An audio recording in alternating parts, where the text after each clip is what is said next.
Bueno, hermanos, hermanas, muchas gracias. Gracias por su tiempo. Gracias por seguir queriendo tener estos encuentros, estos espacios de reflexión, ¿no? De de profundización, estos espacios que nos permiten abrir nuevos caminos de interpretación y de revelación eh, en algo que ha sido fascinante a través del tiempo, que es la palabra de Dios, que ha sido cautivante y que por muchos ataques que ésta ha tenido, ¿no? Muchas dudas o objeciones que el texto bíblico ha tenido a lo largo de su existencia, no, no se ha podido, ¿no? Y creo que no se podrá eh, detener o destruir la verdad que en sí mismo encierra el texto sagrado. Y la verdad que en sí mismo encierra el texto sagrado es que Dios existe, que Dios es real, que Dios es el creador y sustentador de todo cuanto existe y que todo lo que nos rodea proclama su grandeza. Esta verdad, hermanos, que por más que se pretenda o que se quiera echar por tierra, difícilmente podría ni nosotros ni nadie en particular, ¿no es cierto? Podría sacar de rumbo o de eje esta naturaleza divina que tiene el texto sagrado. Sin embargo, al adentrarnos a él, siempre nos vamos a enfrentar a cosas que a veces escapan a nuestro entendimiento. Nos vamos a enfrentar a situaciones que nos suenan, en algunos casos absurdas, porque fueron vividas o realizadas en una época muy diferente a la nuestra. En algunas las veremos incomprensibles en cuanto a las formas y a los pensamientos, ¿no? Pero en todo caso, uno siempre trata o desea que este acercamiento a la palabra del Señor, lejos de satisfacer nuestras curiosidades y de contestar a nuestras interrogantes, también tiene que ver con ir descubriendo a este Dios que se ha querido revelar a través de su palabra. ¿Eh? Entonces, este es el gran desafío, ¿no? El gran desafío que todos tenemos para que Dios se revele a través de su palabra y nosotros lo vayamos descubriendo en esta revelación progresiva que hemos tenido y que se ha tenido en su bendita palabra. Bueno, vamos a orar, hermanos, vamos a poner esta clase en las manos del Señor. Si alguien quiere abrir su micrófono para orar, se lo agradecería. Uno por uno, hermanos, porque pues, la idea es tener la Bueno, clase, vamos no a orar. orar. Gracias, Lucy. Dios te bendiga. Vamos a Vamos orar. a orar. Adelante. Padre bueno que estás en los cielos, Señor, en esta mañana. Queremos agradecerte con todo nuestro corazón, Señor, el permitirnos, Padre, volver a mirar el día, Señor, y poder estar en reunión, Señor, y aprender, Padre, juntos, Señor, tu palabra, lo que tú tienes para nosotros, Señor. Gracias por cada uno de mis hermanos, donde quiera que ellos se encuentren. Señor, que seas tú dándonos sabiduría y entendimiento, Padre, para comprender tu palabra. Bendice a nuestro hermano Abraham, Señor, que con mucha alegría, Señor, nos enseña y nos instruye, Señor, en todo esto de la historia, Padre, que estamos viendo del, del Nuevo Testamento, Padre. Gracias por tu amor, por tu bondad, Señor. Te pedimos, Padre, que todo lo que sea para nosotros, Señor, pueda ser guardado en nuestro corazón, Señor, para ponerlo por obra el día de mañana. Gracias, Señor, por todo lo que estás haciendo y por lo que harás en el nombre de Jesús, nuestro Señor, nuestro Salvador. Amén. Gracias, querida Lucy. Gracias por orar. Bueno, antes de avanzar, hermanos, quisiera preguntar si alguno de ustedes ya miró el documental que subí a la plataforma. ¿Alguien ya lo miró? Bien, sé que algunos ya escribieron algunas impresiones. Me gustaría escuchar los hermanos ahora. ¿Qué, ¿Cuál ha sido su reacción ante esto? Eh, Gracias, Karina. Ella está mirando. Es un documental largo, pero la verdad que el mi entendimiento es muy cautivante y con muchos aspectos de reflexión. ¿Qué les ha parecido? ¿Qué reacciones despertó en ustedes? ¿Qué emociones negativas, reacciones positivas, reacciones de asombro, reacciones de duda, reacciones, hasta donde han visto los que lo están viendo, ¿qué reacciones les ha dado? Vamos de manera muy breve, les pido por favor que sea, Sí. que como le decía a mi Bueno, a mí mujer, en lo sí, Lucy, perdón. Adelante, adelante.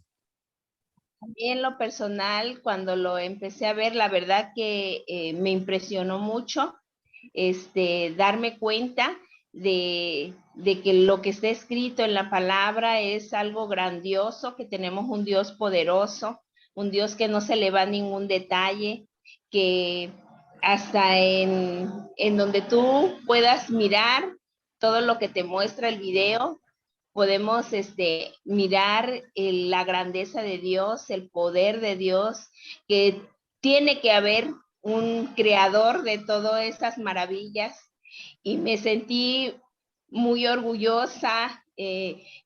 La verdad que se me salieron mis lágrimas al Sí. poder mirar que tenemos un Dios, híjole, con un grande amor, porque todo eso lo creó con el deseo de que nosotros los seres humanos los disfrutemos y que para tener él una relación bonita con nosotros. Ese es el grande amor de Dios.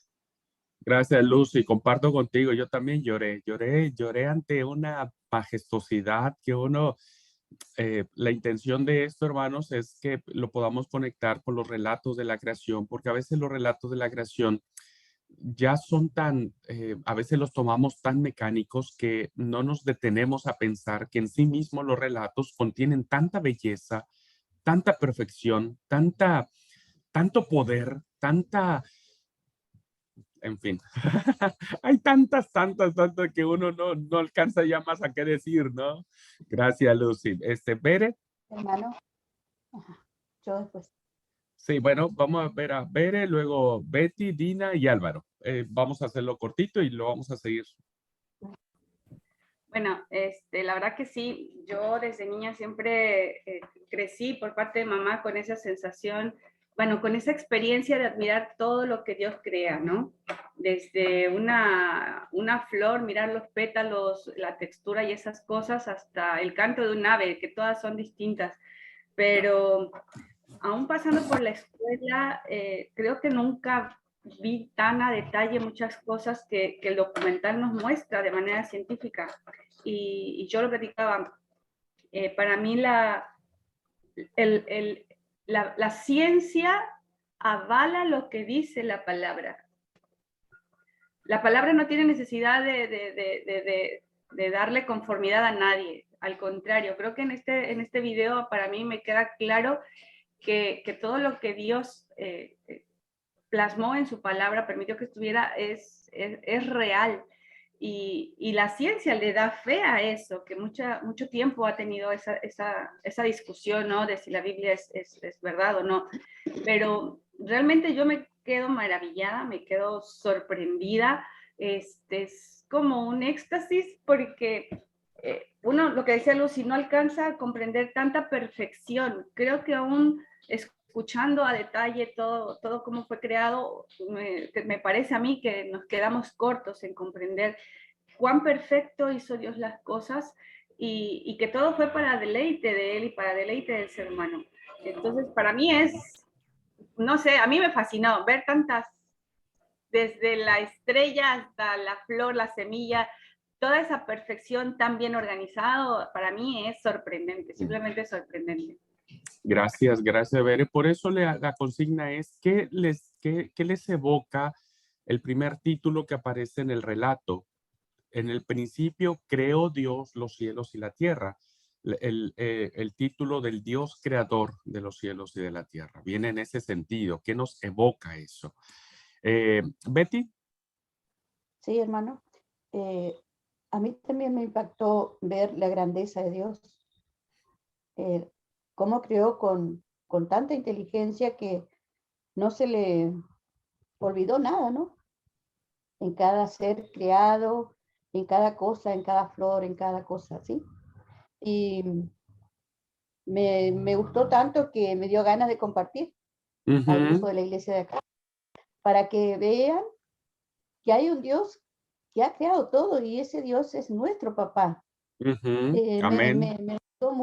Me gustó mucho el video y realmente lo voy a compartir con el grupo de la iglesia, porque yo tengo varios años en la iglesia, pero nunca me impactó tanto ver ese video como ahora. Yo sabía de un Dios, un Dios que es bueno, que es amor, que dio a su hijo, todo está bien, pero ahora me doy cuenta que Dios realmente es grande y es bueno y es el creador de todas las cosas.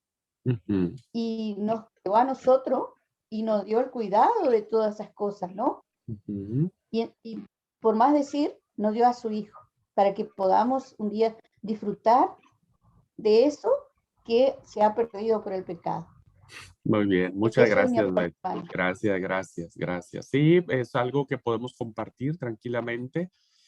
Con Bere lo vimos ya 2 veces. La primera vez fue uno donde yo voy 3 veces que lo veo. Uno cuando lo descubrí, lo segundo cuando lo vimos con Bere un sábado y tercero ahora que lo volvimos a ver para su clase. Me dice, vamos a volver a ver para la clase. Bueno, vamos a ver. Pero no te cansas, es impresionante. Bueno, Dina. Sí, es algo increíble. Yo no lo terminé de ver del todo, me falta una partecita. Es algo tan grandioso, ¿no? Yo digo, ¿cómo puede haber personas que digan que no hay un creador y que todo esto es evolución? Yo creo que son necias que dicen eso, porque la verdad que ante tan hermosa creación y tanta perfección, hay un creador sin duda. Y pensar que esto es una mínima partecita que nos está mostrando el video de lo que es la realidad total, porque nos muestra de distintas cosas, pero es una partecita, obvio, no pueden mostrarnos todo, nos perdemos un año, ¿no? Pero no, hermosísimo, me encantó. Gracias, Dina. Es cierto, es algo muy pequeño y hay un montón de cosas que todavía están allí y que, bueno, siguen siendo, como alguien decía, tiene que haber un creador, sí o sí. No, nadie puede negar eso. Y como dijo Betty, es nuestro papá. Álvaro y luego Liti. Paz, hermano. Paz, hermanos. Bendiciones. Qué pena si tengo mucho ruido al fondo, es que estoy en el trabajo, hermanos. No te preocupes, amigo. Bueno, hermanos, pues la verdad a mí me confrontó mucho en el aspecto, pues nunca he dudado de que hay un creador para tanta belleza y tanta perfección, ¿no? Pero recordaba la palabra del Señor cuando el Señor dijo, mira los lirios del campo, mira las aves de los cielos, ¿sí? Y nosotros la verdad no nos detenemos a mirar tanta belleza, ¿sí? Y sentía que como que Dios, el Creador, nuestro Padre amoroso, nos habla a través de tanta belleza, pero nosotros por andar en nuestras ocupaciones, en nuestras cosas, como que no nos detenemos a ver esa parte, ¿no? Somos como el siervo de Eliseo, que no podía ver cuántos estaban con ellos en ese momento de que estaban pasando con Eliseo, y Eliseo oró y el Señor le abrió los ojos y él pudo ver, ¿no? Y así estamos nosotros, estamos ciegos. Sentía que como que Dios nos quiere hablar a través de tanta perfección y nosotros no queremos escucharlo, no queremos ver, ¿sí? Y otra cosa que me impactaba era ver tanta belleza, o sea, cosas tan espectaculares, todas cosas tan que solamente Dios pudo haberlas hecho, y saber que por encima de tanta belleza el Señor nos puso a nosotros, ¿sí? Y nos ama. O sea, yo decía, Señor, hubiera puesto por encima la creación y por debajo a nosotros, pero no, él le plació al contrario, ¿no? Ponernos a nosotros por encima, y fue muy confrontante, hermanos.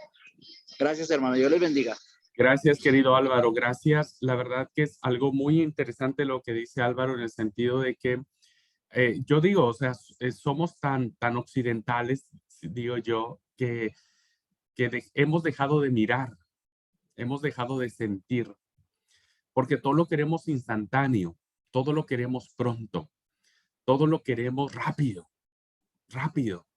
Eh, el auto tiene que ir rápido, el tren bala tiene que ser más rápido cada día, el avión tiene que llegar más pronto, el internet tiene que ser más rápido y no nos detenemos a mirar, ¿no? Y eso es algo interesante, algo que dijo también, ojalá en los comentarios, todavía no llego a todos, hermanos, ojalá alguien haya notado el tema del hombre, ¿no? Que el documental también lo plantea de algo en un punto de vista muy interesante, ¿eh? Muy interesante. Ojalá alguien lo haya desarrollado ahí, porque el hombre también entra dentro de la creación de Dios. O sea, el hombre también es perfecto. Algunos somos más lindos que otros, pero en general todos somos perfectos. Todos, absolutamente, ¿no? Liti. Bueno, ya dijeron tantas cosas hermosas. A mí lo que más me impactó es ver la grandeza, esa fuerza y el poder de Dios, ¿no? Sobre todo cuando manifestaban las tormentas y en los relámpagos. Hay cosas que por ahí me impactaron demasiado y cosas que nunca pensé que eran así, ¿no? Fue un aprendizaje en cuanto a la tormenta, en cuanto al sol y bueno, toda la belleza que muestra, y ver el orden, la perfección de Dios y sobre todo la coordinación.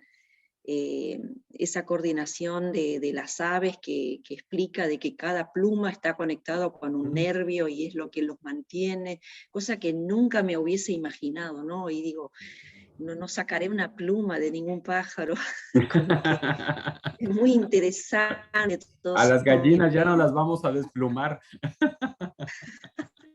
Para nada. Y bueno, y con todo lo creado, bueno, nos enseña de la naturaleza de Dios, de su amor, ¿no? La verdad que es impresionante. Todavía no lo terminé de ver, estuvimos viendo con Dina bastante y bueno, ya había visto un poquito y sí, quiero terminar de verlo y quiero volver a verlo porque me impactó muchísimo y como ya han dicho, bueno, les estremeció, a mí también me estremeció, ¿no? Saber que mi Dios es grande y que la fuerza nos abarca y esa coordinación en todo sentido, tanto en los animales, bueno, ya en las personas, en las plantas, en los astros, en todo lo que encierra la coordinación que tiene el universo. Eso fue lo que más me impactó. Muy bien.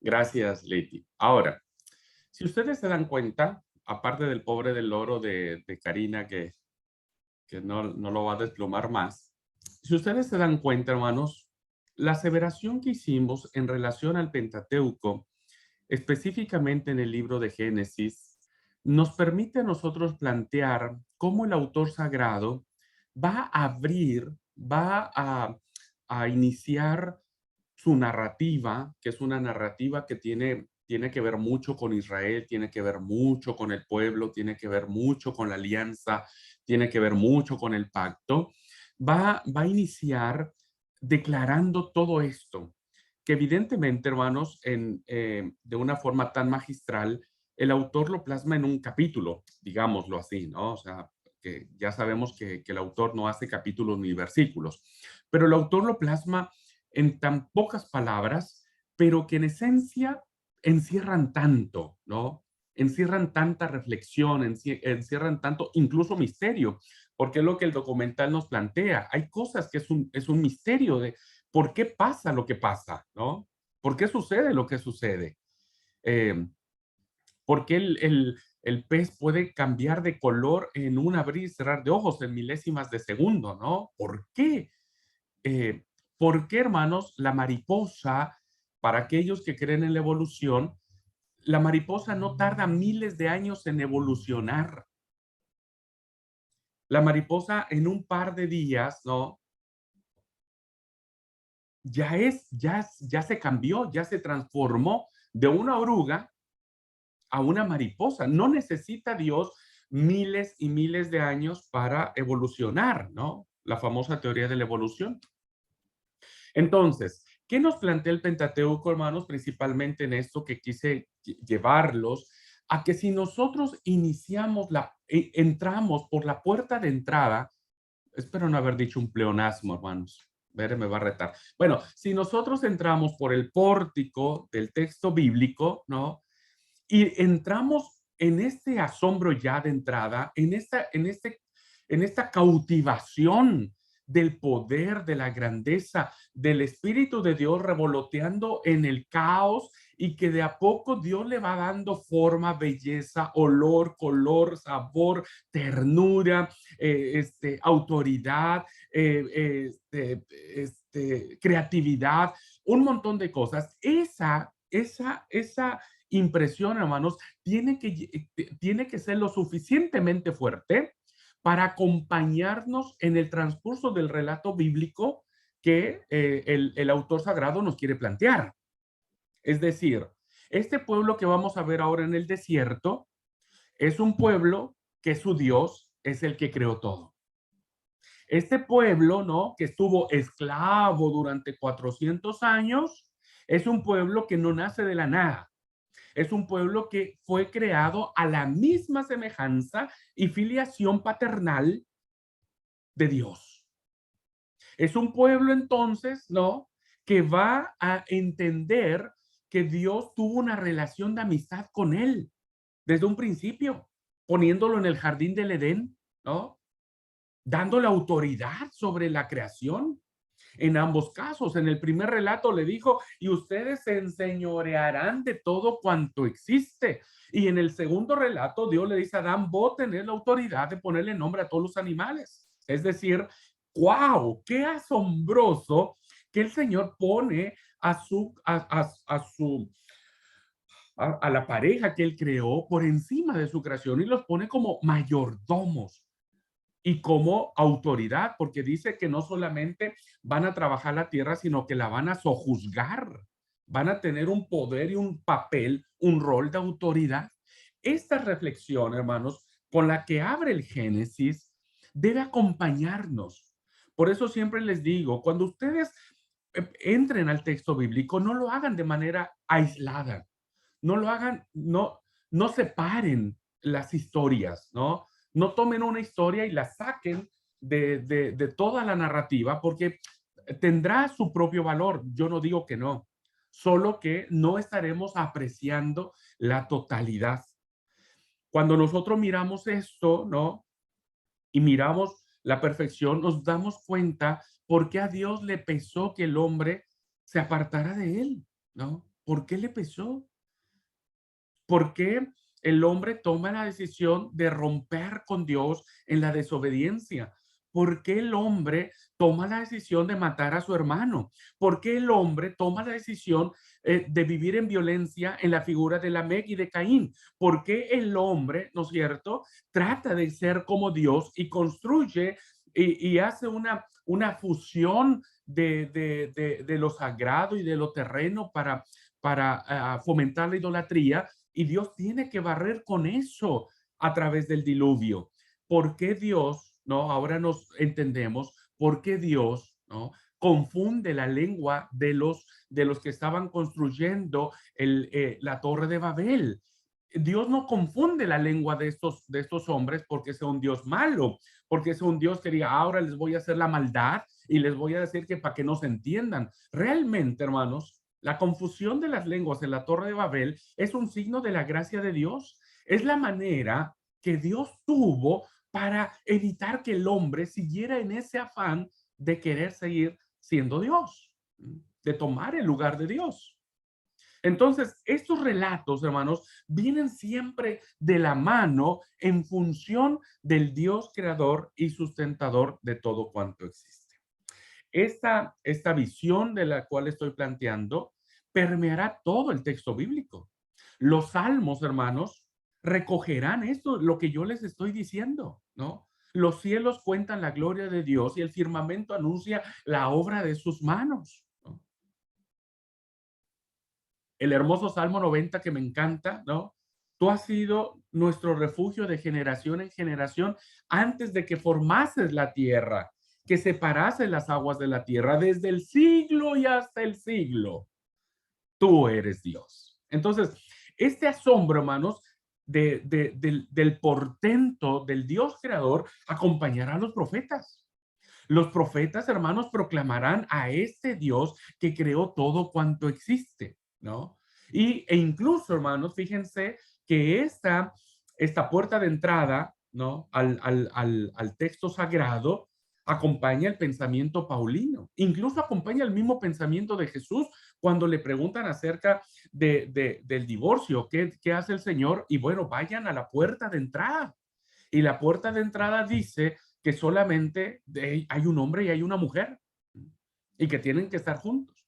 Entonces, es muy importante, queridos hermanos y queridas hermanas, no pasar por alto lo que bien atinó a decirnos Álvaro. No corramos en el texto bíblico, no corramos. Detengámonos lo suficiente. Platiquemos con el texto. Preguntemos al texto. Imaginemos el texto. Recreemos, ¿no? Recreemos en el descanso sabático al Dios creador. Rehagámonos, retomemos nuestras fuerzas y entonces tendremos lugar suficiente, espacio suficiente para acompañar la historia de los patriarcas. Entonces, esto teniendo en mente, hermanos, que las rupturas que tenemos en el Génesis, ¿no? Las rupturas que tenemos en el Génesis no son definitivas. Ustedes van a ver que todo el texto bíblico habla de rupturas de la alianza, en todo el texto. Pero esas rupturas, ese faltar a la palabra de la alianza con Dios, no vienen de Dios. Dios nunca quebrantó su alianza, ¿eh? Jamás, jamás. Dios nunca abandonó a su pueblo. Jamás, aunque tenía todo el poder para hacerlo y las razones suficientes para abandonarlo, Dios nunca rompe su alianza con él. Quien rompe la alianza es el pueblo mismo. Es el pueblo. Entonces, ¿qué es lo que empezamos a ver en estos relatos iniciales de los 11 capítulos? Vemos a un Dios que en el caso de Noé, él empieza a establecer una alianza y dice, no, mi espíritu no contenderá para siempre con el hombre. Yo te voy a salvar. Llevarás animales limpios, animales impuros, ¿no? Y cuando todo esto pase, mi alianza contigo estará enmarcada en el arco que verás en las nubes, ¿no? Hay un pacto de Dios con Noé. No raeré nuevamente la tierra con agua. Y entonces ese pacto se viene estableciendo ahora con Abraham. Y ahí es donde empezamos, donde quedamos en el círculo de las historias del patriarca Abraham, que hoy solamente lo estamos haciendo de manera muy general, porque en la segunda fase, después de la parada académica que hagamos, vamos a retornar con la historia de Abraham y vamos a leer el texto bíblico sobre la historia de Abraham y nos vamos a dar cuenta de algunas situaciones interesantes que a veces por correr en el texto bíblico no nos damos cuenta que están escritas y que son muy importantes para eso. Bueno, voy a compartir la pantalla, hermanos, porque ahora vamos a mencionar el círculo de las tradiciones del patriarca que, en esencia, hermanos, si ustedes dan cuenta, cuando nosotros las colocamos en perspectiva. Perdón, hermanos, un segundito, que tenía que hacer algo antes. Ya está.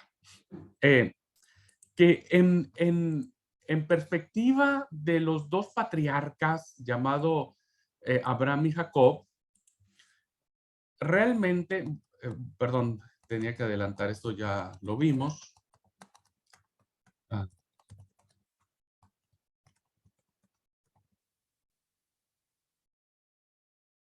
Bien, estuvimos en el ciclo del patriarca Abraham con algunas situaciones con él.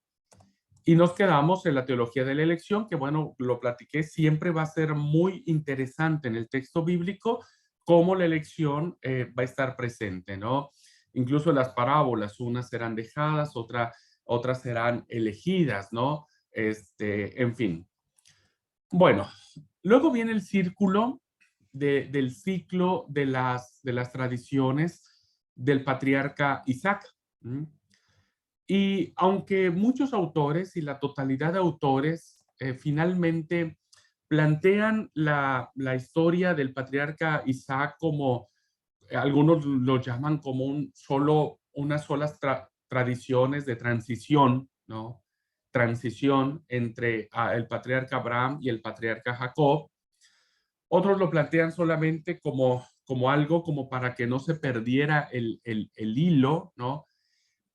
Sin embargo, la figura de Isaac sigue siendo importante, hermanos. O sea, sigue siendo importante porque más allá de que el autor sagrado tuvo sus razones para no mencionar más tradiciones del patriarca Isaac, tal vez, hermanos, porque no se conservaron muchas tradiciones del patriarca Isaac, ¿no es cierto? A ver, porque cuando uno lee el texto bíblico y uno dice, ¿será que de toda la vida de Isaac, solamente lo que está allí en esos pocos capítulos es lo que realmente vivió el patriarca Isaac? Y no, seguramente como Abraham y como Jacob, tuvo mucho más cosas que vivió el patriarca Isaac. Pero puede ser, hermanos, es muy probable que no se conservaran esas tradiciones, ¿no? Que no hubiese mucho conocimiento de qué más sucedió en la vida del patriarca Isaac. O la otra posibilidad es que el autor sagrado, aun conociendo estas tradiciones, no las consideró importantes para plasmarlas en el texto sagrado. Y consideró que lo que él iba a plasmar del patriarca Isaac era suficiente. Entonces, ¿dónde radica la importancia del patriarca Isaac? En que es el símbolo del hijo de la promesa. Ahí me parece a mí en lo particular, más allá de lo que los autores puedan plantear, me parece que es aquí donde radica su vital importancia, ¿no? Que si bien es cierto, no sabemos mucho del patriarca Isaac, no sabemos tanto como sabemos de Abraham y tanto como sabemos de Jacob, pero sí sabemos que él fue el hijo que Dios le prometió a Abraham y por lo tanto se convierte en una promesa. Está bien, no sabemos nada de Isaac, pero me parece que es suficiente con saber que él era el símbolo de la promesa de Dios dada a Abraham, que iba a ser una nación grande. Tenemos tradiciones, muy pocas, que tienen que ver con un aspecto muy lindo, familiar. Una historia que, bueno, si bien es cierto, está en función de Isaac, Isaac es como un personaje secundario, porque aquí los personajes interesantes es Abraham y el criado que Abraham manda a buscar a la esposa de Isaac, ¿no? De Rebeca. Pero bueno, el relato está en función del patriarca Isaac, aunque insisto, juega un papel secundario porque finalmente lo único que hace es aceptar a Rebeca y verla hermosa y enamorarse de ella y aceptarla como su esposa, que finalmente es lo único que hace Isaac en este relato. Y tenemos, hermanos, la mención de una crisis familiar al final de su vida que en cierta esencia, diríamos, el redactor sagrado, coloca una crisis familiar nada honorable, sobre todo para el patriarca, sobre todo para uno de los fundadores, diríamos, de la religión más importante de todos los tiempos, que es el judaísmo, y también de nosotros, ¿no? Yo en la iglesia donde me crié aprendí a orar así, porque muchos pastores y muchos antepasados nuestros siempre orábamos al Dios de Abraham, Dios de Isaac y Dios de Jacob. Con esa oración iniciábamos nuestra liturgia y yo crecí con eso, ¿no? Crecí con orar al Dios de los patriarcas. Y me doy cuenta, ¿no? Que esta escena, que es por demás vergonzosa, no solo en Isaac, sino también en Rebeca, este, la sinvergüenza de Jacob de engañar a su papá que ya estaba ciego, en fin, el odio de venganza de Saúl queriendo matar al hermano, en fin, mil cosas, nos hacen ver, hermanos, que los patriarcas no son perfectos. No son perfectos. Y eso es algo lindo del texto bíblico. El texto bíblico no va a plantear figuras perfectas, sino va a plantear hombres y mujeres con tantas falencias, ¿no? Como lo vemos ahora en el patriarca Isaac. Bueno, y finalmente, hermanos, esto será muy importante porque será el punto de partida en la teología paulina, donde hará una interesante alusión en la carta a los Gálatas sobre el hijo de la libre y el hijo de la esclava, ¿no? Entonces, esto que aunque no tenemos muchas tradiciones del patriarca Isaac, que poco sabemos sobre él, más conocemos de Ismael, ¿no? De todo lo que pasa con Ismael y demás, que con Isaac. Isaac sigue manteniendo ese símbolo de ser el hijo de la promesa. Por eso se mantuvo como dentro del listado de los tres patriarcas y que Pablo va a recoger en su teología y nos va a poner a nosotros del lado del hijo de la promesa, ¿no? Que en este caso es Isaac. Bien, voy a también a saltar esto porque vamos a tener una clase especial sobre este capítulo selecto del Antiguo Testamento. Muy bien, después, hermanos, tenemos el ciclo de las tradiciones del patriarca Jacob, que aquí, a diferencia de Isaac, ¿no? Hay un gran material, tenemos muchas alusiones a las tradiciones del patriarca Jacob, tan es así que abarcan del capítulo 26 al capítulo 36 del libro de Génesis, ¿no? Entonces, Jacob viene a ser el nieto de Abraham y viene a ser el hijo de Isaac. Y en estas tradiciones, ¿no? Como todos las sabemos, parten de la primogenitura en el nacimiento de Jacob, de Esaú y de Jacob, y que todos sabemos que el primogénito es Esaú. La obtención de esa primogenitura se obtiene por engaños, sí, por sinvergüenzada, ¿no es cierto? De Jacob primero, él obtiene la primogenitura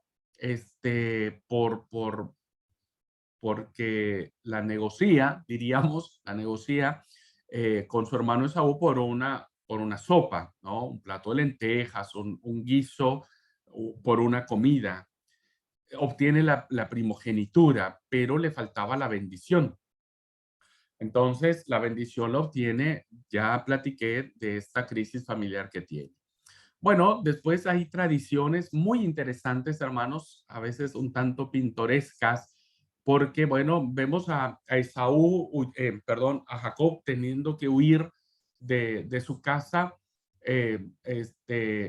Esaú termina casándose con mujeres que no son del clan, diríamos, ¿no? Y Jacob es enviado a la casa de los parientes de Rebeca, ¿no? Y es allí donde él toma a una mujer que será parte de su clan. Pero vendrá algunas peripecias ahí. Jacob se enamorará de Raquel. Todos sabemos eso, ¿no? Trabaja 7 años porque era la costumbre en aquel tiempo. Y bueno, por amor uno hace lo que sea, hermanos. De verdad que uno baja el sol, la luna y las estrellas, escala montañas, cruza valles, se enfrenta a peligros de muerte, a los perros que te salen en la noche cuando vas a ver a tu novia y ya regresar de noche y los perros te corretean. Bueno, Jacob se enamora de Raquel, trabaja 7 años y toma una sopa de su propio chocolate. Le había engañado anteriormente a su papá y a su hermano y ahora el engañado es él. El engañador se convierte en engañado.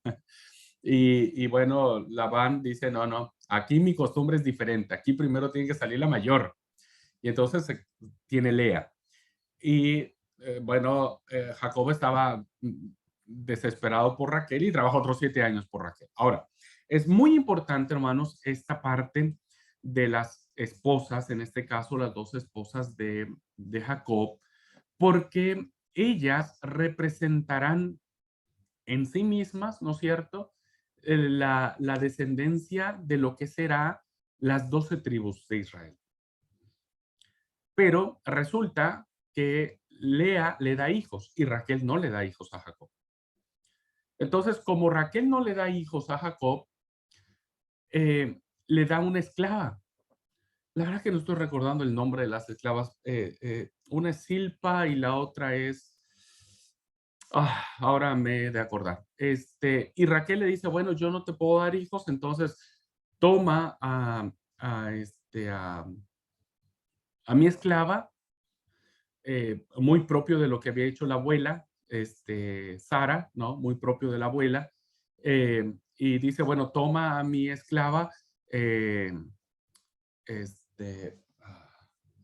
me voy a quedar con la duda, hermanos, porque me parece que es interesante el tema de las...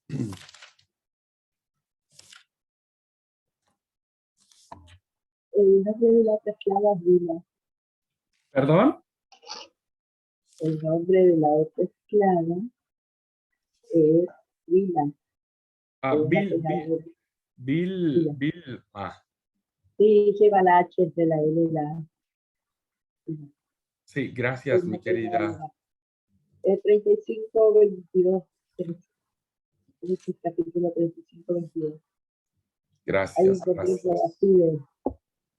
Ya, gracias, sí. Solo que no me acordaba, sí. ¿Cómo es?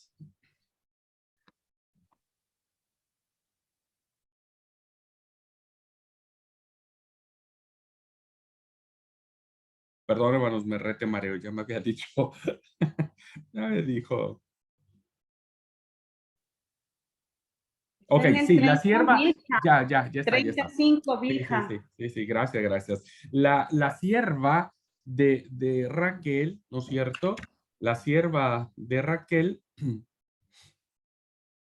era Bilha o Bilha, como ustedes quieran llamarlo, que fue la sierva de Raquel, y ella le da dos hijos, Dan y Neftalí, ¿no?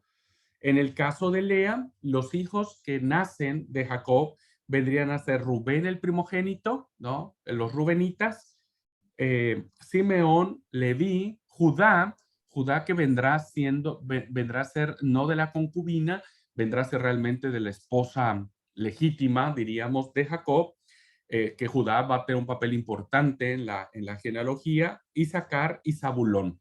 Serán los hijos de Lea. Los hijos de Raquel, después de algún tiempo, será José y Benjamín.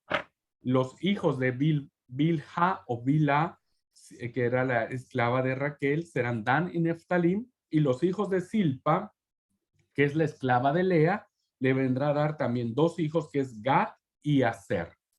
Con esto, hermanos, nosotros encontramos básicamente el inicio de lo que será algo muy interesante en toda la tradición bíblica. El número 12, hermanos, será muy importante. Vendrán a ser los 12 hijos de Israel, que aunque debemos ser muy claros, Israel no tuvo 12 hijos. Israel tuvo 13 hijos, ¿no? 13 hijos. 12 hijos varones y una hija mujer. Solo que parece ser que la tradición ha querido plantear en la persona de Dina, ¿no? Una mancha ahí en cuanto fue la deshonra que tiene. Pero realmente Jacob tuvo 13 hijos. 13 hijos.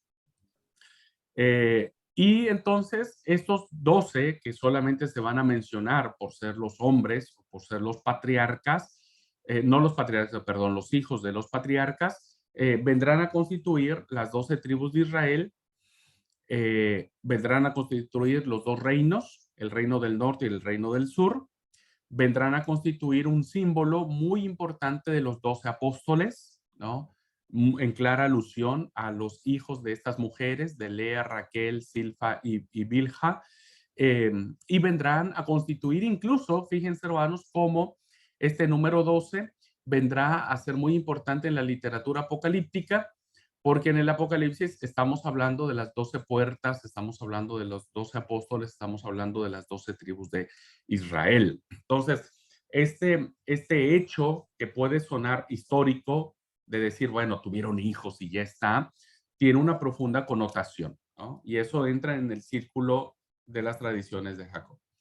Bueno, hay una historia sumamente interesante, tierna, amorosa y con Y grandes 12 enseñanzas. discípulos, pastor, y 12 discípulos también. Claro, claro, los 12 discípulos que Jesús elegirá, ¿no es cierto? Y que se vendrán siempre en alusión a este número que se plantea ya desde este momento. Gracias, Leti. Bueno, esta historia de perdón, la verdad que es una historia muy interesante y cuando ustedes quieran hablar de un perdón genuino, real, bueno, toquen la reconciliación de Jacob y Esaú. La lucha que tiene el ángel de Dios con Jacob en el Valle de Jacob, también es muy interesante. Pelean toda la noche y de ahí la frase que dice Jacob, yo no te suelto hasta que tú me bendigas.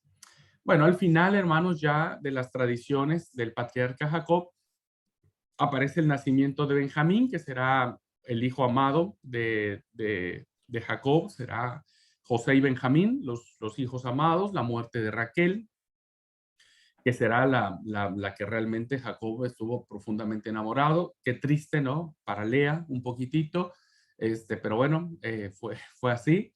El incesto de Rubén es muy interesante, hermano, porque recuerden que el texto bíblico de alguna manera tiene que justificar por qué no es Rubén, por qué es Judá y no Rubén. Si finalmente el derecho de propiedad lo tiene el primogénito. Ya lo vimos con Abraham. Dios le pide o le reclama a Abraham el derecho de propiedad que él tiene sobre su hijo Isaac. Lo mismo sucedería ahora con Jacob. Jacob necesitaría reclamar el derecho de propiedad en su hijo Rubén. Sin embargo, hermanos, no es Rubén el que es elegido, sino es Jacob. Y entonces el texto bíblico menciona el pecado que tiene Rubén al acostarse o al tener relaciones sexuales con la concubina de su papá, con Bilhá, y hace un incesto, ¿no? Que es un pecado. Es curioso, hermanos, que si ustedes se dieron cuenta, si son muy atentos, el texto bíblico no es muy específico en esto, no hace más allá de un juicio de valor, parece ser que lo menciona como si fuera algo allí, como diciendo, bueno, lo vamos a dejar allí, ¿no? El versículo 22 del capítulo 35 dice, aconteció que cuando moraba Israel en aquella tierra, fue Rubén y durmió con Bilhá, la concubina de su padre, la cual llegó a saber Israel. Punto. O sea, no hay más. Jacob se fue un día lejos a trabajar, ¿no es cierto? El hijo aprovecha la ausencia del papá, se acuesta con la concubina, ¿no es cierto? Y el papá se entera nomás.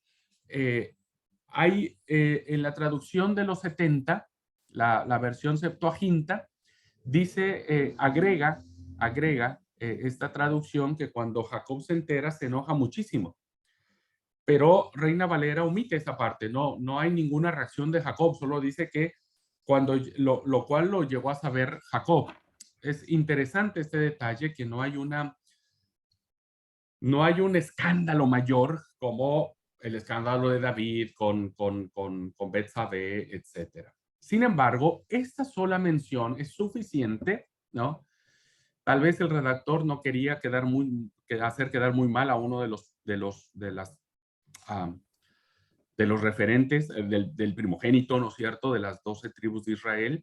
Menciona eso, pero es un hecho suficiente como para que dijera el redactor, Rubén no es, ¿cómo es?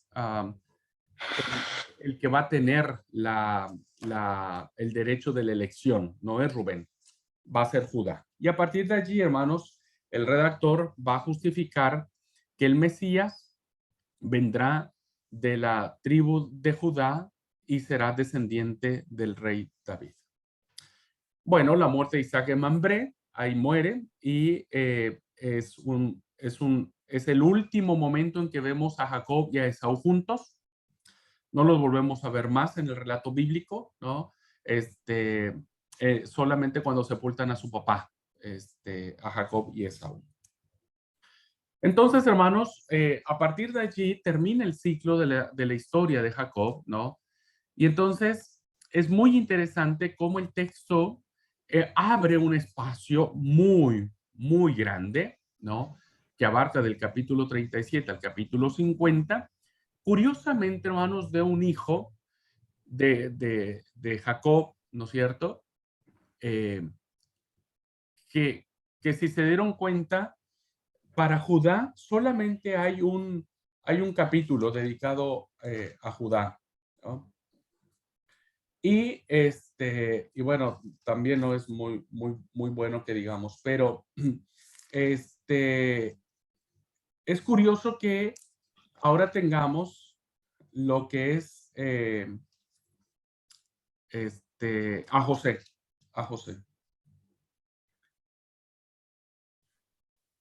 Y que José incluso no tenga tierra, porque finalmente fueron a los hijos de José quien se les concedió un pedazo de tierra en la tierra prometida, a Efraín y a Manasés. Estas dos figuras, hermanos, serán muy importantes en los profetas. Ustedes van a escuchar mucho, cuando lleguemos a profetas, van a escuchar mucho estos dos nombres, Efraín y Manasés.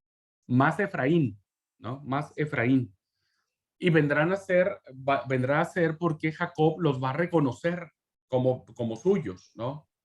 Jacob los va a reconocer a los hijos de José, que por cierto, tiene ciertas connotaciones muy interesantes para la cosmovisión judía, porque José no se casa con alguien de su clan, se casa con una egipcia, y por lo tanto los hijos de José son mezclados, o sea, hay un sincretismo religioso, porque son de parte de José, pero también de parte de la esposa, ¿no? Y la esposa es idólatra hasta las cachas, diríamos, ¿no?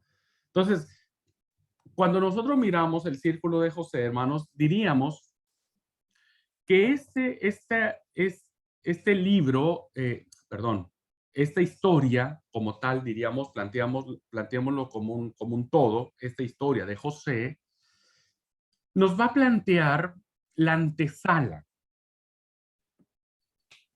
Nos va a plantear la antesala del por qué Israel llega a Egipto. Porque entonces Egipto, hermanos, se convertirá básicamente en ese punto de quiebre, ese punto en el cual será el hecho fundante de el imaginario colectivo de Israel durante toda su existencia. Como vamos a ver en el libro del Éxodo, ¿cómo se llama? El Éxodo en sí mismo, la liberación del pueblo en Egipto es el hecho fundante, es el hecho importante para Israel en toda su historia. Israel tiene dos hechos fundantes, tiene dos hechos así fundamentales, que sin eso no podría subsistir su propia identidad. Una es el éxodo en función de la esclavitud que tuvieron en Egipto, y la otra es el exilio. Serán los dos hechos fundantes. Entonces, José, hermanos, la historia de José se plantea a través de tres preguntas, ¿no? ¿Por qué fueron los patriarcas a Egipto?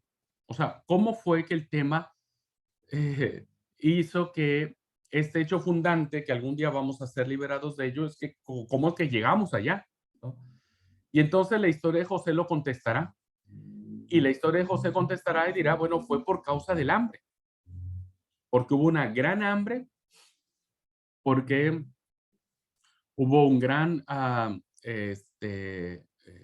conocemos la historia de José, que él interpreta el sueño, y 7 años de las vacas gordas, 7 años de las vacas flacas, etcétera, etcétera, ¿no? Y entonces azota donde viven los patriarcas, ¿no? En la tierra de Canaán, azota el hambre llega ya y Egipto tiene grano, tiene para comer, producto de todo lo que sabemos en la historia de José, que él fue quien organizó todo esto para tener. Entonces, así es como llega Israel y sus hijos a Egipto, no por suyo propio, no porque quisieran ir a Egipto, sino porque hubo una necesidad para llevarlos allá.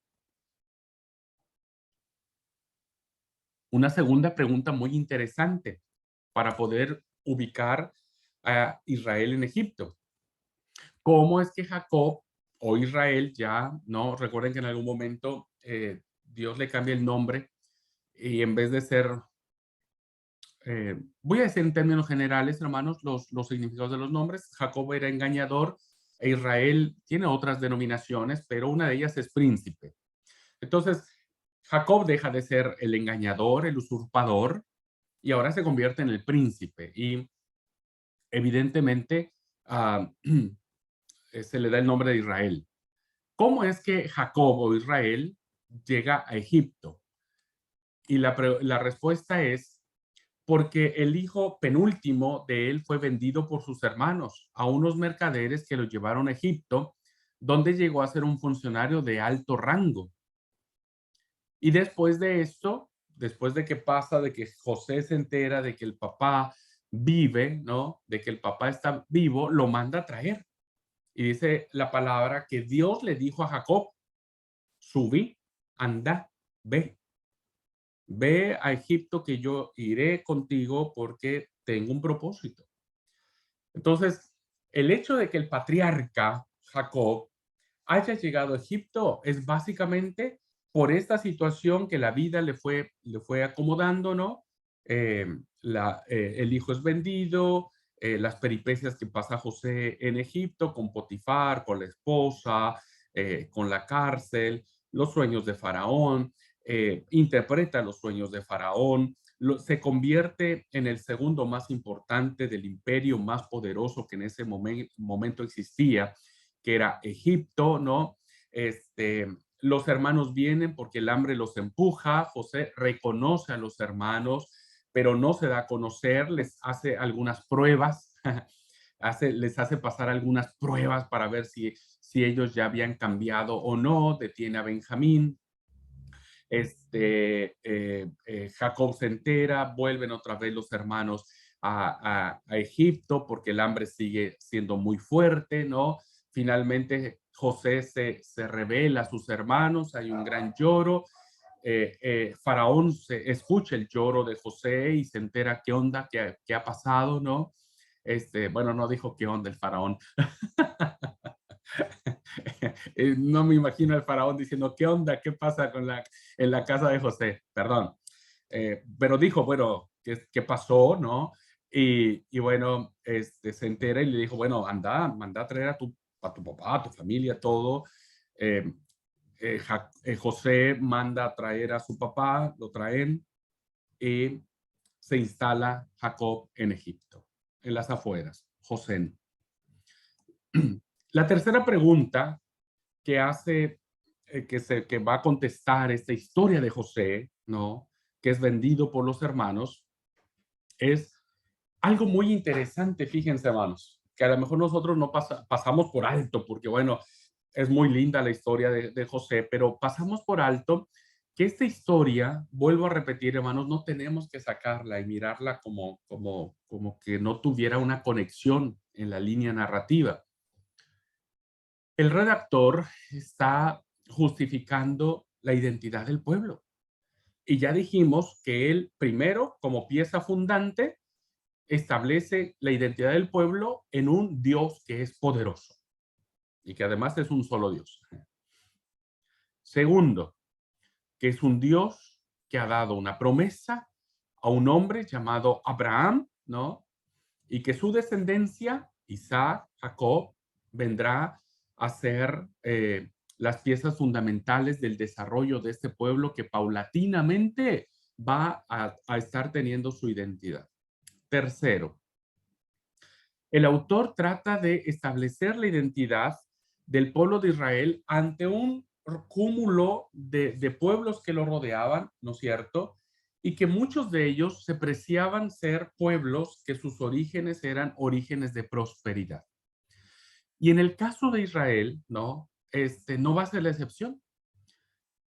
El redactor va a establecer que los patriarcas no eran en lo absoluto eh, mendigos, no eran en lo absoluto personas que no gozaban de estatus, sino que eran hombres libres. Eran hombres libres. Ellos no estaban esclavos. Ellos nunca eligieron la esclavitud para que en la esclavitud ellos fundaran su identidad. Ellos eran hombres libres. Esto es muy importante, hermano. Muy importante, porque recuerden que si un pueblo ha sido por muchos siglos, oprimido, sojuzgado, llevado a cautiverio, invadido, destruido, y todo ha sido Israel. Israel, hermanos, en toda su historia ha estado bajo el yugo. Algunos capítulos por ahí de la historia de Israel les da aires de libertad, principalmente en la época de los macabeos, pero Israel siempre ha estado sojuzgado, esclavizado, diríamos, ¿no? Incluso en el tiempo de Jesús, Roma estaba sobre todo lo que es Judea. Entonces, ¿qué es lo que quiere decir el redactor con la historia de José? El redactor con la historia de José quiere decir que ellos eran libres, que ellos no nacieron de la esclavitud y que no solamente eran libres, sino que además tenían dinero. Por eso es que Jacob manda a comprar a sus hijos. Incluso la segunda vez les da una doble plata, ¿no es cierto? Le dice, tengan por si cualquier cosa, ustedes paguen, den todo el dinero. Incluso cuando Jacob sube a Egipto, sube con todos sus bienes. Aunque eran poquitos, 70 y pico, traen todos, o sea, traen todas sus caravanas. Incluso José envía a sus hermanos con un montón de provisiones, pero Jacob trae lo suyo porque eran hombres, ¿no? Donde la prosperidad de ellos venía del llamado que Dios le dio a Abraham, Isaac y a Jacob. Entonces, eso es lo que quiere decir el redactor. Y la historia de José lo confirma. No solamente eran hombres libres, no solamente tenían dinero, sino también entraron a Egipto con la cabeza erguida. Queridos hermanos y hermanas, ustedes no pueden olvidar que el pueblo de Israel ha sido sumamente nacionalista. Sumamente nacionalista. En términos generales, sumamente orgulloso.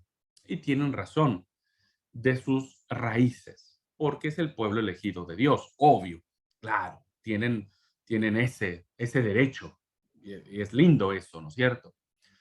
Israel siempre ha mantenido su nacionalismo y su nacionalismo lo ha llevado a nunca dejarse.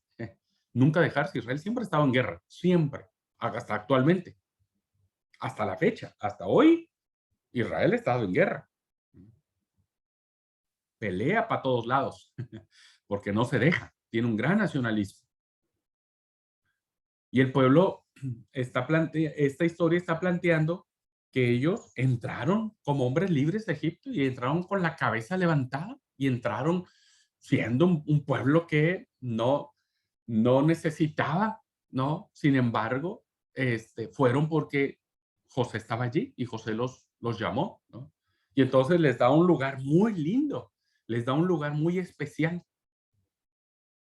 Esta historia de José, hermanos, nos plantea entonces profundidades muy interesantes que serán fundamentales para que ahora el pueblo que vamos a ver, primero, más de 4 siglos en Israel, que no sabemos qué pasó con ellos.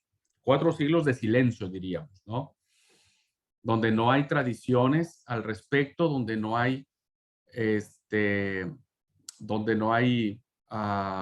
sucesos, yo siempre pregunto, digo, ¿será que no hubo nada en esos 4 siglos? Obvio que hubo, y hubo un montón de cosas, solo que o no se conservaron o el redactor no las quiso utilizar para sus fines. Pero este hecho, hermanos, esta transición interesantísima de la historia de José, que lejos de ser una historia muy bonita, muy pintoresca, que a todos nos encanta, yo, si hay alguna historia con la que lloro, y lloro literalmente, es en esta, cuando José se encuentra con su papá, serán por cuestiones afectivas mías, personales mías, mi historia de vida.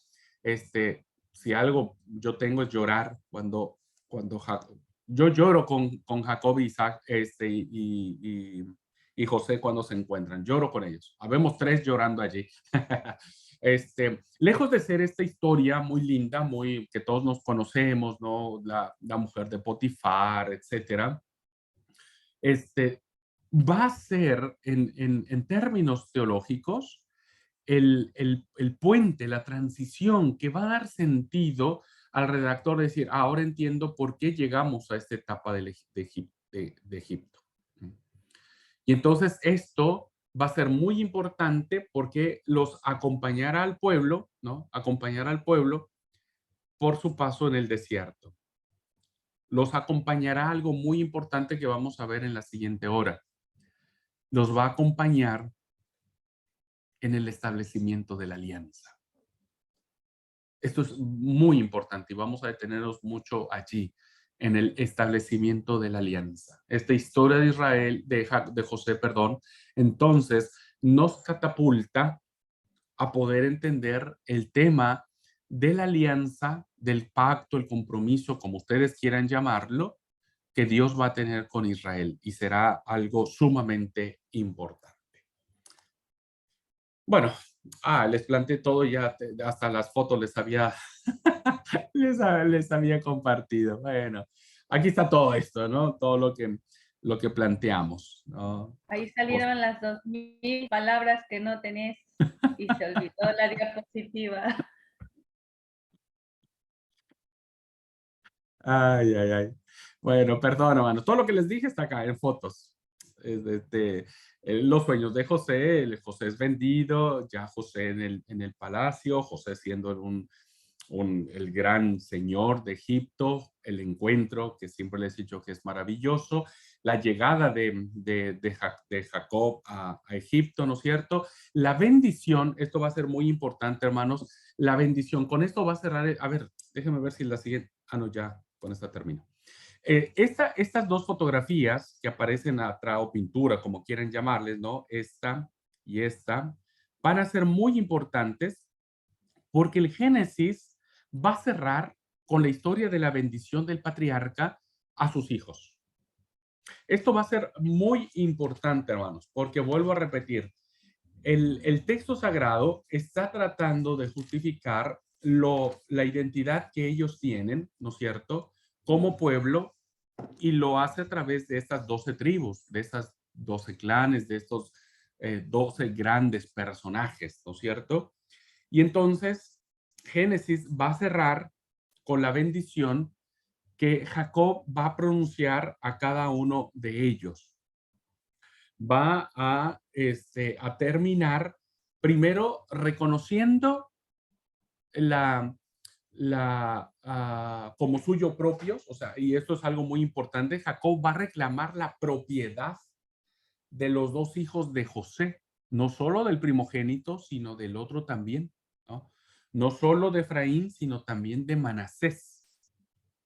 Evidentemente, Efraín va a tener un papel más importante que Manasés.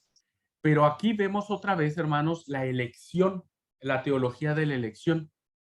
Jacob, hermanos, va a elegir en el derecho de propiedad a los 2 hijos de José nacidos en Egipto, ¿no? Bajo estas circunstancias idolátricas, porque los hijos de José son instruidos bajo la influencia de la religión egipcia, ¿no es cierto? Y Jacob va a tomar ese derecho de propiedad y los va a adoptar como suyos. Ese aparece en el capítulo número 48.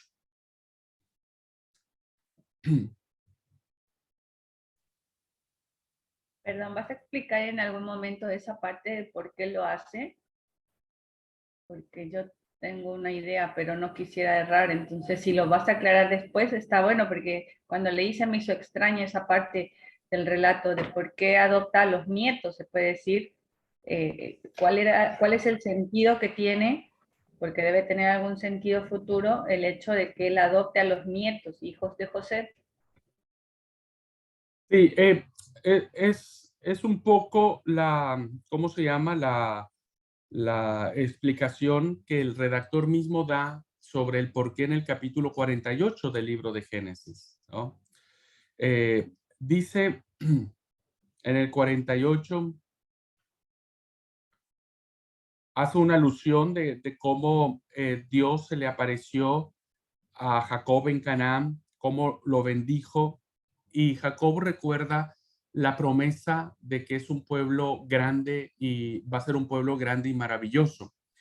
Recordemos que para este momento de la historia de la fijación del Pentateuco, ya estaban establecidos como tal estas dos tribus, Efraín y Manasés, o sea, ya eran, ya eran pueblos, diríamos, ya estaban allí. Entonces, habría que justificar o habría que explicar, no justificar, habría que explicar por qué estas dos tribus que ya aparecen en la época de Josías, en época de David, en época del exilio, en época de los dos reinos, ya aparecen estas dos tribus, ¿no es cierto? Habría que explicarlo y se explica en el capítulo 48, donde Dios le promete nuevamente a Jacob, vuelve a recordar la promesa que Dios le hizo de hacer de él una gran nación y lo iba a multiplicar y lo pondría por estirpe de todas las naciones y le daría la tierra a su descendencia después de ti por heredad perpetua.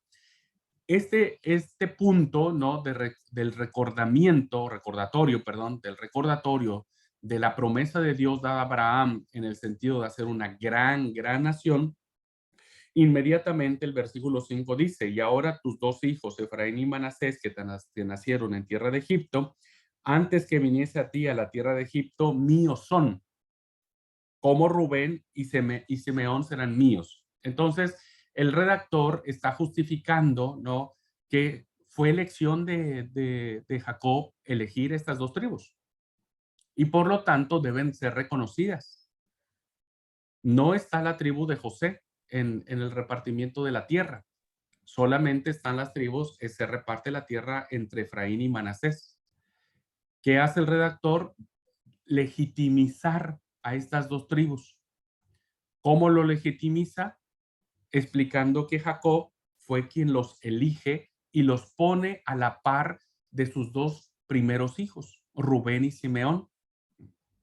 Y eso le da autoridad a las dos tribus estas, de Efraín y de Manasés, ser parte o ser legítimamente parte contada dentro de las 12 tribus de Israel.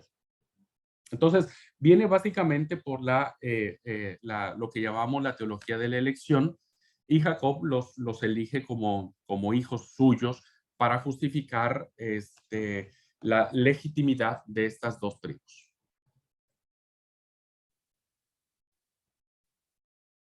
No sé, Amor, si quedó claro. Sí, bueno, el hecho como para justificar lo que aparecerá después. Sí, porque estas dos tribus necesitaban ser legitimizadas, porque en esencia el derecho debería recaer sobre José, como recayó Claro, sobre... y él no aparece, como vos dijiste, y él no Claro. aparece incluso en la repartición de tierras, ni en ninguna otra parte se le menciona a él como el hijo, como heredero, Claro. sino a los hijos de él, a los nietos de Jacob. Sí, Gracias. y por eso es que en esta elección el redactor dice, bueno, Jacob los eligió y fíjense, algo interesante, los pone a la par de los dos primeros, o sea, no lo pone a la par de cualquiera, sino lo pone a la par de los primeros. Entonces los está legitimizando a estas dos tribus que, vuelvo a repetir, para tiempos de Josías, no, antes del tiempo de Josías, porque Josías es del reino del sur, para tiempos de Amós, principalmente Amós, Oseas, que son los profetas que van a profetizar sobre el reino del norte, ellos van a mencionar el reino del norte como Efraín. Ustedes escucharán a los profetas, vamos a llegar algún día a profetas, ustedes van a escuchar oráculos sobre Efraín. Efraín, hermanos, no es otra cosa más que el reino del norte. Y entonces Efraín es algo muy importante que el texto bíblico, el autor sagrado lo justifica en esta parte donde Jacob lo elige y los pone a la par de sus hijos legítimos, si podríamos llamarlo así. Entonces, este capítulo es muy importante, hermanos, porque entonces cierra esta historia con el nacimiento o nacimiento, o el origen del nacimiento, podríamos decir, aunque suena un pleonasmo a veces. Origen y nacimiento casi es lo mismo, pero lo que quiero decir con esta frase es que ya empiezan a sentarse las bases de dónde va a partir este pueblo que va a peregrinar en el desierto. Y lo va a hacer a través de esta bendición profética que hace Jacob a sus hijos, ¿no es cierto?, proclamando ciertos oráculos con ellos. Ciertos oráculos o ciertas cualidades o ciertas profecías para sus hijos. Y bueno, esto va a ser muy importante porque entonces Israel va a nacer, ¿no es cierto?, va a surgir a través de esta promesa que Dios le dio a Abraham, que Dios le dio a Isaac, que Dios le dio a Jacob, ¿no? Y que ahora se cumple en sus hijos. Y que ahora los hijos son el reflejo fiel de esta promesa que Dios hizo de ser un pueblo grande y numeroso y que se va a multiplicar para todos lados. Y es así como la teología del Génesis se cierra. Y un cierre muy, muy interesante. Muy bien, vamos a...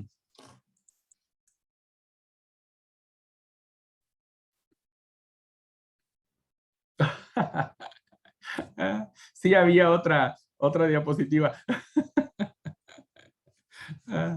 Bueno, ya esta es la última. Bueno, es lo que dije, hermanos, ya es lo que dije. El capítulo 49 es muy importante, ya que enlaza el historia de los patriarcas con el Éxodo, prepara el nacimiento de las tribus en el desierto del Éxodo, y va a preparar el terreno para narrar en los capítulos siguientes, principalmente del Éxodo, del 1 al 6, la liberación de Egipto. Va a ser muy interesante, hermanos.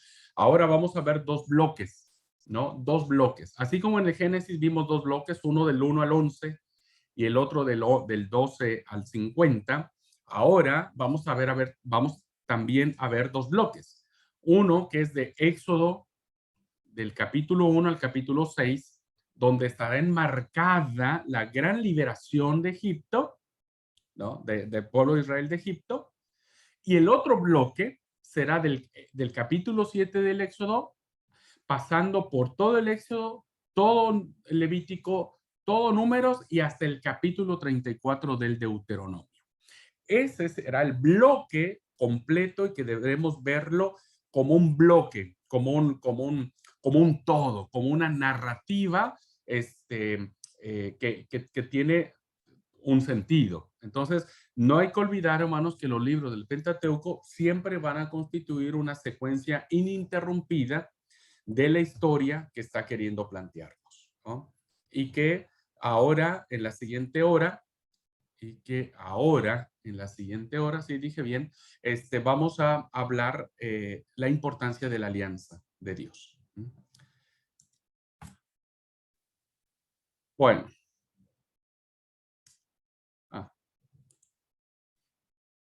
Tenemos un minuto, hermanos, por si tienen alguna pregunta, alguna apreciación de esto que hemos visto de las historias de los patriarcas. ¿Algún aporte?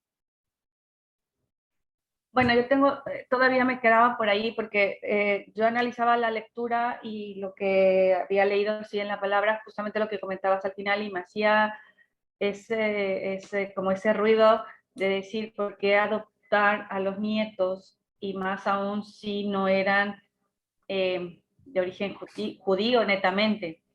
Y yo reflexionaba haciendo un poco de teología, falsa la mejor, que precisamente tiene que ver con esto que Dios ha venido haciendo desde siempre, quizá, ¿no? El ir escogiendo, nosotros somos esos hijos adoptivos, no somos realmente parte del pueblo que Él eligió.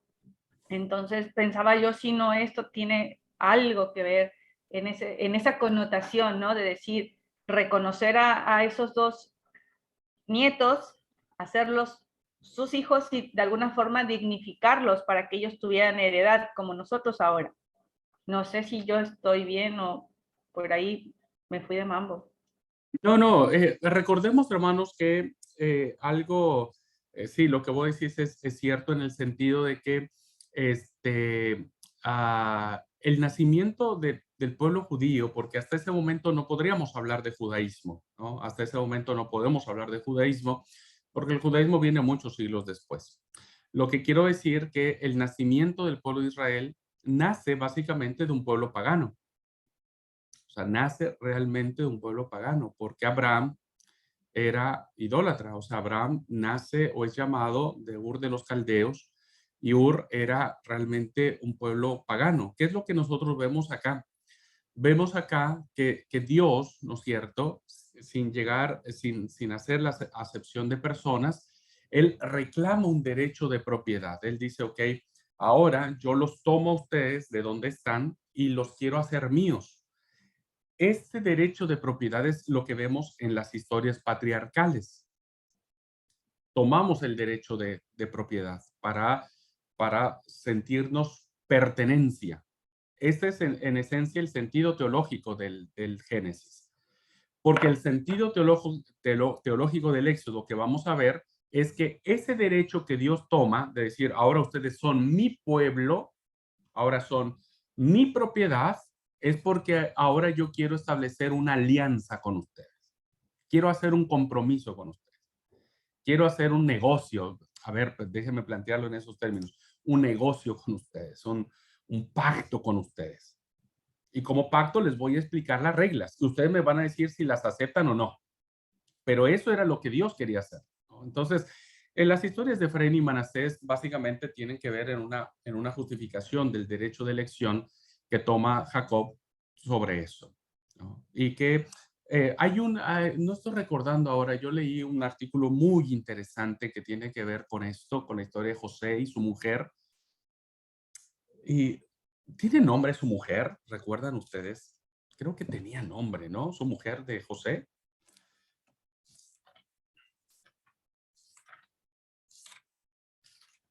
Creo que tenía nombre.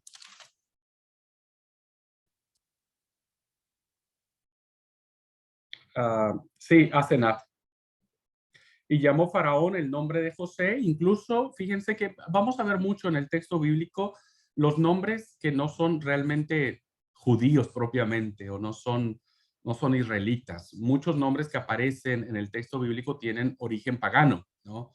En el caso de José, a él se le llamó Safnath Panea. Lo dejamos en José, ¿para qué nos complicamos? Pero no, eso es muy importante, porque incluso, hermanos, el nombre de Moisés no será un nombre bíblico. Ahora para nosotros es bíblico porque está en la Biblia, pero no tiene un origen bíblico, ¿no? Ojo con eso. Y la esposa se llamaba Asenat, hija de Potifera. Incluso, fíjense, era hija del sacerdote de On, es decir, que había una gran influencia religiosa en ella. Había sido criada en círculos sacerdotales de la religión egipcia. Bueno, les decía que hay un artículo muy interesante sobre eso. Voy a tratar de buscarlo y se los puedo compartir en algún momento. Bien, ¿alguien más, hermanos? Yo, hermano, Betty. Sí, Betty. Le agradezco a usted porque nos dio el libro ese para leer, de Pentateuco. Estuve leyendo, lo leí todo y ahora me está ayudando muchísimo en la lección de hoy. Me ubico en el lugar y voy siguiendo la historia. Es muy interesante esta ayuda que nos brindó, hermano. Muchas gracias. De nada, Betty, de nada. Es una guía muy interesante que siempre tener puntos de partida o tener puntos referenciales nos permiten como que ubicarnos en el lugar donde podríamos a partir de ahí seguir avanzando. Lucy. Sí, al mirar esta lectura que estamos analizando, veo yo que Dios en su propósito eterno de él fue poniendo cada pieza que necesitaba, ¿verdad? Incluso tocando el corazón de Jacob para que pudiese él tener, dice su palabra, que él pone el querer como el hacer, que Jacob quisiera adoptar, ¿verdad? A los hijos de José, para que esa promesa y ese plan de Dios que tenía se cumpliese. ¿Por qué? Porque él había prometido. Y es así, a veces nosotros los seres humanos no entendemos lo que Dios tiene para la humanidad o para nosotros mismos, pero Dios sí lo sabe y Él te mueve y como decía, el tener una relación con Dios, Jacob tenía una relación con Dios y en su momento se equivocó, ¿verdad? Hizo cosas que no eran conforme al corazón de Dios, pero aún así eso nos enseña que siendo todos hombres imperfectos, también podemos reconsiderar la situación y volvernos a los pies de nuestro Dios y poder que cada detalle que se ha escrito en la palabra nos va a llevar a ese propósito que Dios tenía para con el hombre y para con la humanidad. Y eso de verdad que alegra en nuestro corazón saber que tenemos un Dios amoroso. Muchas Solamente gracias. eso quería yo. Gracias, Lucy, gracias. Y me hace recordar que por esa gracia de la elección de Dios nos ha elegido a nosotros. Dios nos ha elegido a nosotros por su gracia. O sea, la pregunta seguiría, como la veré o muchos preguntarían, ¿por qué? ¿Por qué nos eligió a nosotros? Y bueno, es esa parte de la gracia, ¿no? Que Él nos ha elegido. Y algo muy interesante que rescato del comentario de Lucy es ver cómo en estas historias patriarcales, ¿no? En estas historias de nuestros antepasados, uno puede cambiar, uno puede cambiar, uno puede tener una experiencia de fe y de vida totalmente diferente. Sí, en el caso de Jacob, tuvo muchos conflictos, ¿no es cierto? Pero después cambió su encuentro con Dios, los altares que él construyó. Ustedes lo están viendo en clase de liturgia, como en la época antigua estos lugares santos o sagrados constituían un verdadero paradigma de cambio. Y esto es lo que estamos viendo en los patriarcas. Y creo, hermanos, que encontrarnos con los espacios santos, con los lugares santos, con el Dios que es 3 veces santo, nos lleva a esta transformación. Gracias, Lucy, por compartir. ¿Alguien más, hermanos, antes de irnos al receso? Y volver con el tema del Éxodo. Si tienen alguna pregunta, duda, por favor, hablen ahora o callen para siempre jamás. Hermano. Sí, hermana Rosalba. Me causa cuidado, pues, que Jacob haya bendecido primero a Efraín y luego a Manasés, cuando Manasés era el primogénito y Efraín el segundo. Y José le dice, no, así no, papá. Y él dice, no, entonces, por favor, ayúdenme ahí.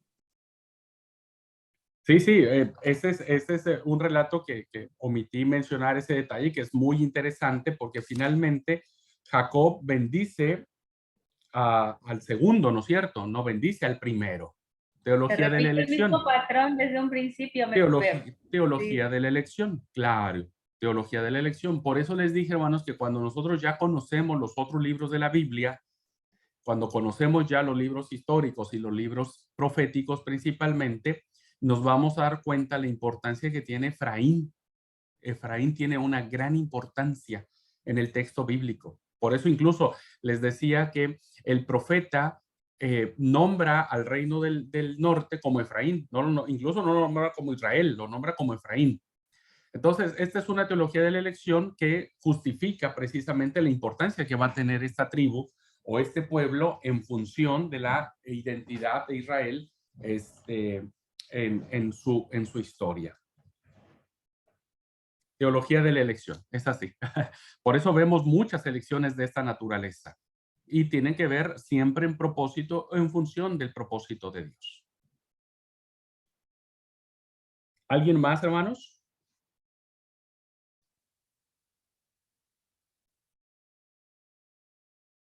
Si no es así, vámonos al receso. Vamos a tomar 10 minutitos de receso y volvemos al Éxodo. Vamos a retornar para hablar sobre el Éxodo.